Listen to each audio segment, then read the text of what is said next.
పాల ప్యాకెట్ పట్టుకురా. పాలు ఫ్రిడ్జ్ లో ఉన్నాయి కదండి. చలికి గడ్డ కట్టేసాయి. తీసి వేడి చేయండి, మళ్ళీ పాలు అవుతాయి. చేసా, విరిగిపోయాయి. ఫేవికల్ కలపండి, అత్తుకుంటాయి. పొద్దు పొద్దునే జోకులేసావంటే జోడించి కొట్టేస్తానరా ఎదవా. వెళ్ళి పాలు తీసుకురా. బ్రష్ చేయగానే బూస్ట్ తాగపోతే మనకి బ్రెయిన్ పనిచేయదు. బా, నాకు అయ్యగారితో పని ఉంది, మీరు వెళ్ళి తెచ్చుకోండి. కూడదండి. ఎందుకండి? ఉప్పు కప్పు రంబు ఉదయం చలిగా ఉండు, బయటికెళ్ళి చూడు చంపలు పగులుచుండు. చూడు చూడ మొహాలు దయ్యాలుగా ఉండు. విశ్వదాభిరామ, నేను బయటికి పోనరా మామ. వెళ్ళి పాల ప్యాకెట్ దా.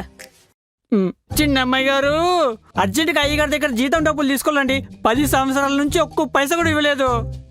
10 సంవత్సరాల ఫిక్స్డ్ డిపాజిట్ చేసిన డబ్బులు వచ్చేటివి, దమ్ముడి కూడా రాలేదు. అంతేమంటే ఒకసారి వస్తే ఏం చేస్తావురా?